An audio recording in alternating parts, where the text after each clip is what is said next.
brought to you by KR Mangalam University. We provide you the platform to turn your dreams into reality. Give wings to your aspirations with KR Mangalam University. तो आदाब, नमस्कार, good evening, सत श्री अकाल। एक बार फिर आप तमाम लोगों का स्वागत है क्राइम तक की कहानी के इस एपिसोड में। उम्मीद है पूरी फैमिली अच्छी होगी, अपना और अपनों का ख्याल रख रही होगी। आजकल मीडिया, सोशल मीडिया पर पिछले कई दिनों से ज्योति मल्होत्रा और पाकिस्तान के लिए जासूसी करने की खबर सुर्खियों में है। मीडिया, सोशल मीडिया, हर जगह पर, न्यूज़ चैनल पर, अखबारों में। ज्योति मल्होत्रा की कहानी आपको मैंने सुनाई भी है। आज की कहानी ज्योति मल्होत्रा की नहीं है, बल्कि ज्योति मल्होत्रा की इस कहानी की वजह से मुझे 15 साल पुरानी एक कहानी याद आ गई। और इत्तेफाक से 15 साल पहले इस कहानी का मैं दिल्ली में इसलिए गवाह था कि जब दिल्ली पुलिस की स्पेशल सेल ने इस केस की जांच की, उसके बाद ये मामला कोर्ट में पहुंचा। 30 तारीख कोर्ट में ट्रायल चलता था, तो मैं वहाँ कई बार गया एक क्राइम जर्नलिस्ट के तौर पर, क्योंकि मुझे रूटीन क्राइम कवर करना था आज तक के लिए। माधुरी गुप्ता, ये उस वक्त सुर्खियों में लगातार कई दिनों तक, हर अखबार, न्यूज़ चैनल, सब जगह। और माधुरी गुप्ता इसलिए सुर्खियों में थी क्योंकि वो इंडिया के जितने भी डिप्लोमेट्स हैं जो दुनिया भर के देशों में डिप्यूट किए जाते हैं, वहाँ काम करते हैं, उनमें सबसे सेंसिटिव पोस्ट पर थी, जगह पर, वो पाकिस्तान में इस्लामाबाद हाई कमीशन में, इंडियन हाई कमीशन में इस्लामाबाद में वो काम करती थी। और उन पर इल्ज़ाम लगा पाकिस्तान के लिए जासूसी करने का। बहुत सारी चीज़ें मिलती हैं। ये एक लंबा मुकदमा चला, लोअर कोर्ट से हाई कोर्ट तक, लेकिन इसका अंत बड़ा अफसोसनाक हुआ। तो पेश है उस माधुरी गुप्ता की कहानी जिसे पाकिस्तान में जासूसी करने के इल्ज़ाम में दिल्ली में गिरफ्तार किया गया और फिर करीब 20 महीने वो जेल में रही। लगभग 8 साल मुकदमा चला और उसके बाद फिर क्या अफसोसनाक अंजाम हुआ।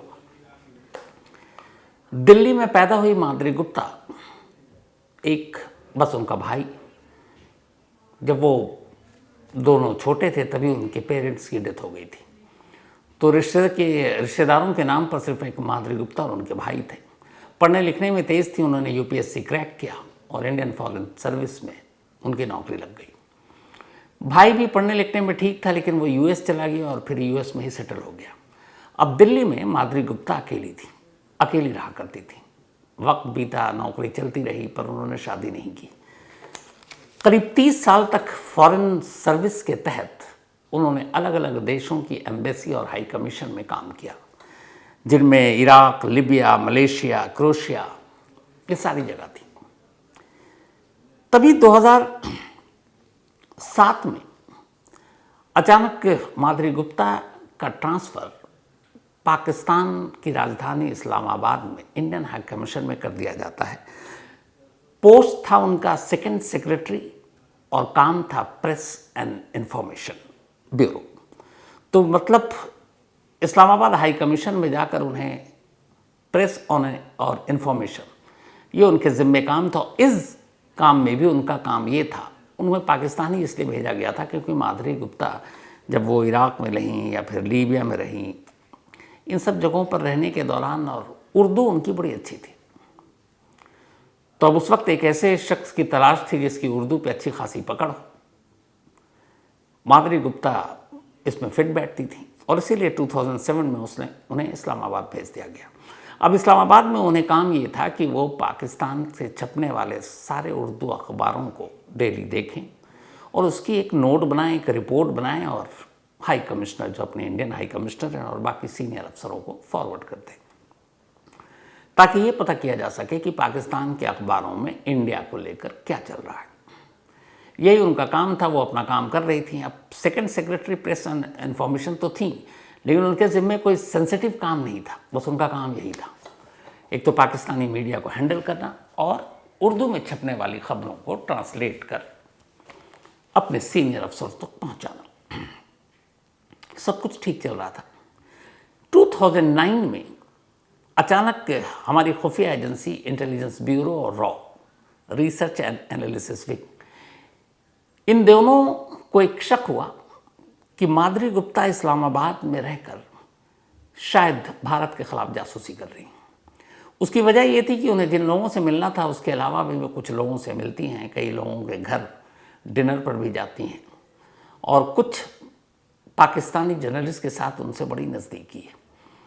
अब जासूसी की दुनिया में बड़ा आम है कि अगर किसी एम्बेसी या हाई कमीशन तक पहुंच बनानी है तो फिर उससे दोस्ती करो, किसी और के ज़रिए दोस्ती कराओ, फिर उसको ये साथ वक्त गुजारो। तो कुछ चीज़ें ऐसी लगी। इसी के बाद दिल्ली में एक मीटिंग हुई। इस मीटिंग में उस वक्त जो रॉ के चीफ थे, इसके अलावा आईबी के चीफ थे, इन सब के अलावा जो होम सेक्रेटरी थे, बल्कि इन सब के नाम हैं। नई दिल्ली में जो मीटिंग हुई उसमें रॉ के जो चीफ थे उस वक्त केसी वर्मा, आईबी इंटेलिजेंस ब्यूरो के जो चीफ थे राजीव माथुर, होम सेक्रेटरी थे मिस्टर जी के पिल्लई, ये इस मीटिंग में शामिल थे। लेकिन इत्तेफाक या हैरत की बात ये थी कि उस वक्त होम मिनिस्टर थे पी चिदम्बरम, कांग्रेस की सरकार थी। बट पी चिदम्बरम साहब को इस मीटिंग में नहीं बुलाया गया, उन्हें मीटिंग के बारे में कोई जानकारी भी नहीं।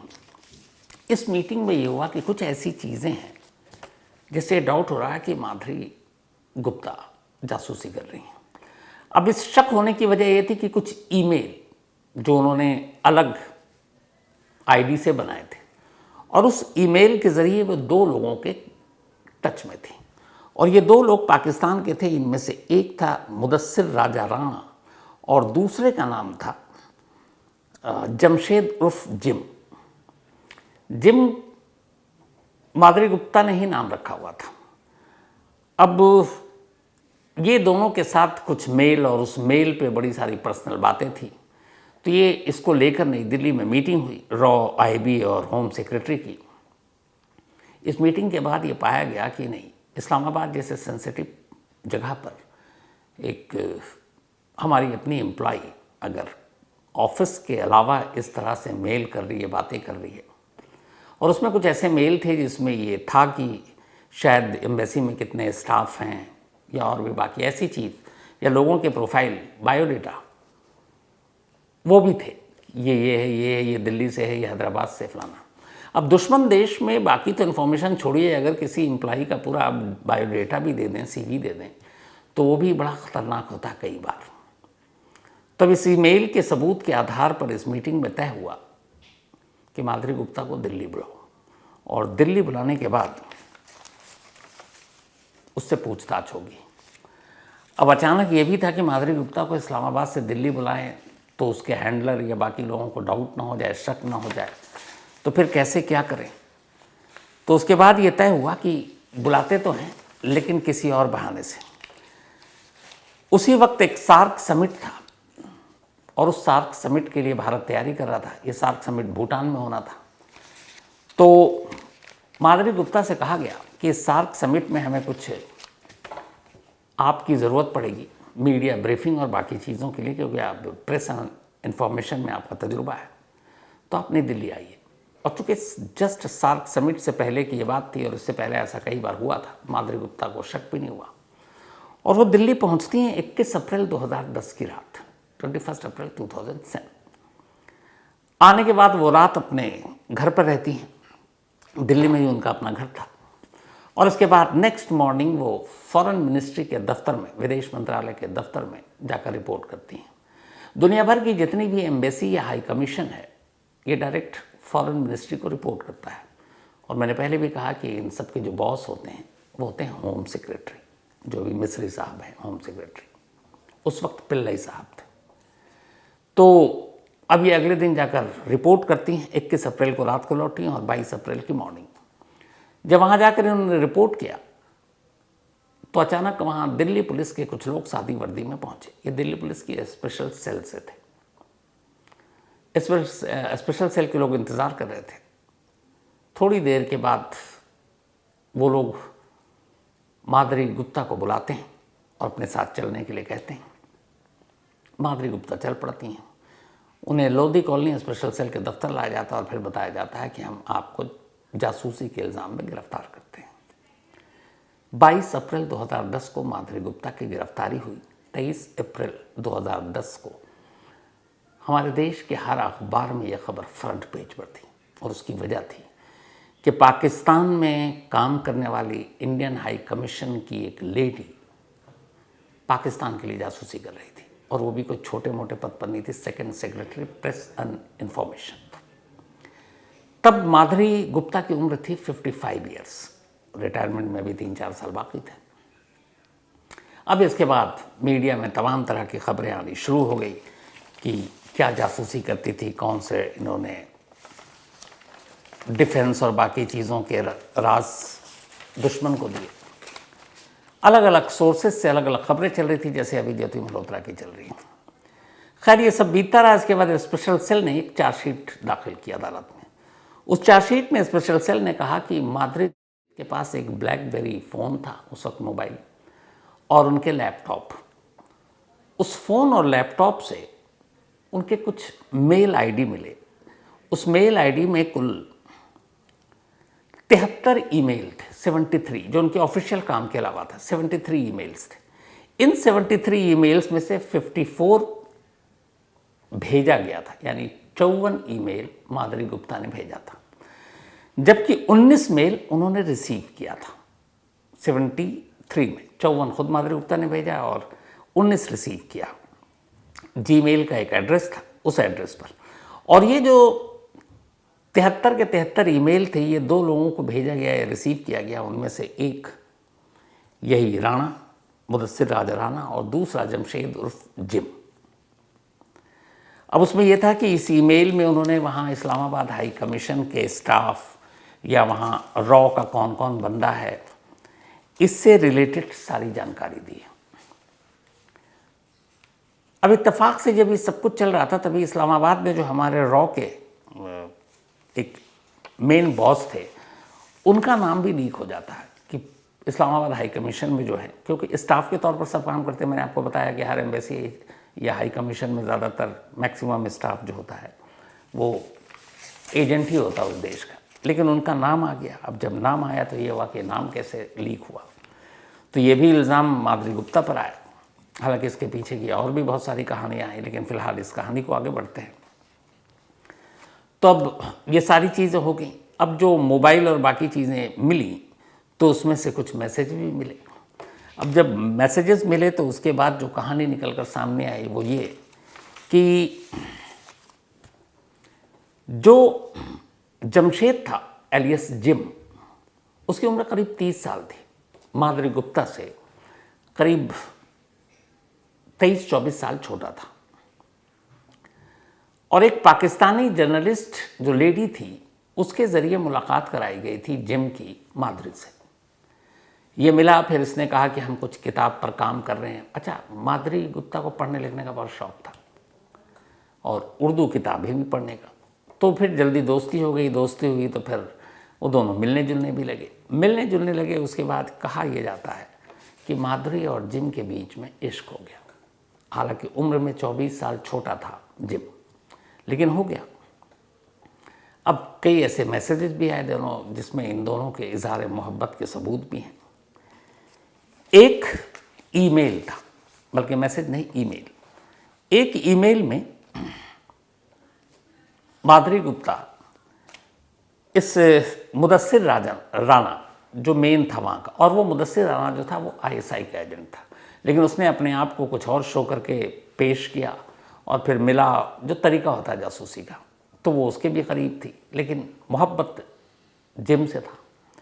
तो एक बार उन्होंने उसको मेल लिखा, और ये मेल भी कोर्ट में सबूत के तौर पर पेश किया गया। और उस मेल में ये था कि जिम ने मेरा दिल तोड़ा है, वो मेरे साथ कुत्तों जैसा सलूक करता है। वो मुझे एक Jim treats me like a dog, English में लिखा था वो। He has a strong objection to my socialising with any Pakistani. Why does he have such a poor opinion of his own people? The letter concluded bitterly, tell Jim कि पाकिस्तान को आजमा के देख लिया। तो इस मेल में यही था कि वो मुझे कुत्तों जैसा मेरे साथ सलूक करता है। मुझे समझ में नहीं आता कि बाकी पाकिस्तानियों के साथ घुलना मिलना उसे मेरा क्यों पसंद नहीं है, और वो क्यों अपने ही हमवतन पाकिस्तानियों के बारे में गलत राय रखता है। और आखिर में ये था कि जिम को बताना कि मैंने पाकिस्तान को भी आजमा के देख लिया। ये वो मेल था और ये वो पार्ट था जिसके ज़रिए ये साबित किया गया कि माद्री इश्क में पड़कर देश के खिलाफ गद्दारी कर रही थी और पाकिस्तान के रास्ते रही थी। अब ये सारे ईमेल 73 मेल ये मेन बने सबूत। इसके बाद अब ये मामला कोर्ट में गया। कोर्ट में जाने के बाद अब मुकदमा चला। मुकदमा जब शुरू हुआ तो उसमें ये कहा गया कि देश के साथ गद्दारी थी। ऑफिशियल सीक्रेट एक्ट के तहत भी मामला इसमें बनाया गया और इसमें जो सज़ा थी वैसे मैक्सिमम 3 साल थी, लेकिन अगर इसमें एक और सेक्शन जोड़ दिया जाता ऑफिशियल सीक्रेट एक्ट और उसके तहत तो शायद 14 साल तक की सज़ा मिल सकती थी। लेकिन वो चार्जशीट में स्पेशल सेल ने वो वाला सेक्शन डाला ही नहीं। इसका मतलब है कि माधुरी गुप्ता अगर गुनहगार भी साबित होती तो 3 साल में बाहर आ जाती और गिरफ्तारी के बाद से लगातार 20 महीने तक यानी कि करीब करीब पौने 2 साल वो जेल में गुजार चुकी थी। 20 साल के बाद उसे ज़मानत मिलती है और वो बाहर आती है 2012, क्योंकि 22 अप्रैल 2010 को गिरफ्तारी थी और 2012 में वो बाहर आ जाती है।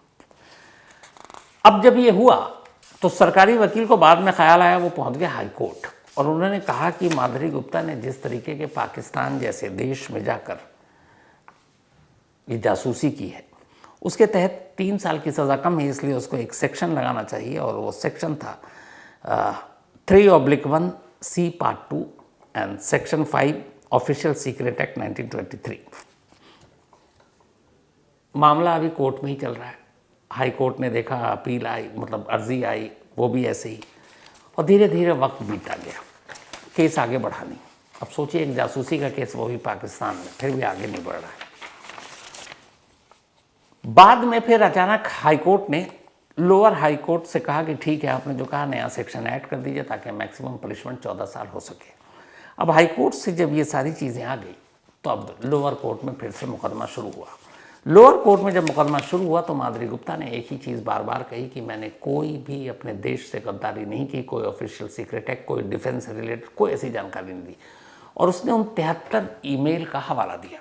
अब वो जो 73 ईमेल थे जिसमें से सेंड भी किया, रिसीव भी किया, उसमें से कहीं किसी डिफेंस से रिलेटेड या बाकी ऐसी कोई गोपनीय सूचना उसमें नहीं थी। डिफेंस ने इसी को आधार बनाया कि ऐसी एक भी इंफॉर्मेशन जो देश के खिलाफ हो आप इसमें दिखा दीजिए।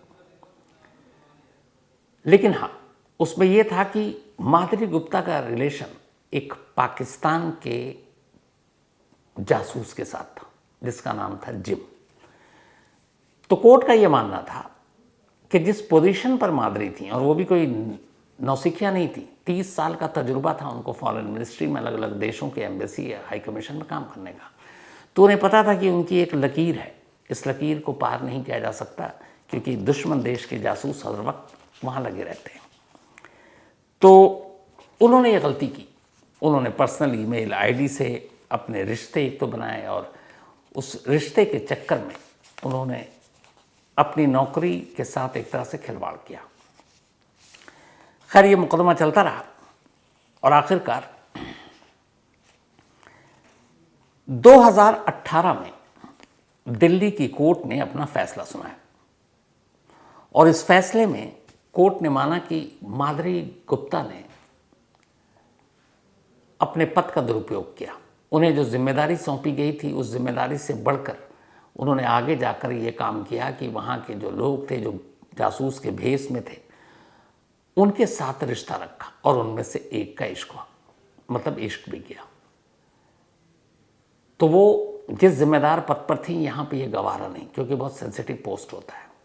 लेकिन साथ ही कोर्ट ने कहा कि जो नया सेक्शन लगाया था जिसमें मैक्सिमम 14 साल की सज़ा है, उसमें माधुरी गुप्ता का केस खरा नहीं उतरता, इसलिए कि इस पूरे केस में कहीं भी दिल्ली पुलिस की स्पेशल सेल या बाकी एजेंसियों ने ऐसा एक भी एविडेंस नहीं दिया जो ये साबित कर सके कि उन्होंने किसी डिफेंस से रिलेटेड कोई भी जानकारी इंडिया के बारे में पाकिस्तान के अपने प्रेमी या दूसरे हैंडलर को किसी को दिया हो। हाँ, इश्क का मामला साबित होता है, तो इसलिए डिफेंस या ऐसी कोई संवेदनशील सूचना उन्होंने पास नहीं की, इसलिए 14 साल तो नहीं, पर 3 साल की उन्हें सज़ा मिलती है। लोअर कोर्ट ने 3 साल की सज़ा सुनाई। इस 3 साल में से 20 महीने वो ऑलरेडी काट चुकी थी। अब बाकी के करीब 1.25 साल बचे थे, लेकिन 3 साल की सज़ा थी, तो ऐसे में ये भी होता है कि आप सीधे हाई कोर्ट में चैलेंज करें इस फैसले के ख़िलाफ़, तो ये सज़ा मुलतवी हो जाती है, फिर आपको बेल मिल जाता है। तो उसी दिन, जिस दिन ये पनिशमेंट सुनाई गई, उन्होंने दिल्ली हाई कोर्ट में अर्ज़ी डाल दी। दिल्ली हाई कोर्ट ने अर्ज़ी डाली तो ये 3 साल की सज़ा पे रोक लग गई और हाई कोर्ट ने कहा हम मामले की सुनवाई करेंगे। 2018 की बात है ये। 18 के बाद 19-20 गुजर गया, 21 आ गया। अब देश में कोरोना था, कोरोना ने दस्तक दी, सारी चीज़ों की तरह कोर्ट के काम पे भी असर पड़ा और ये केस आगे नहीं बढ़ा। फिर अचानक अक्टूबर 2021 में कुछ अखबारों में फ्रंट पेज पर एक खबर आती है। ये खबर माधुरी गुप्ता की मौत की थी।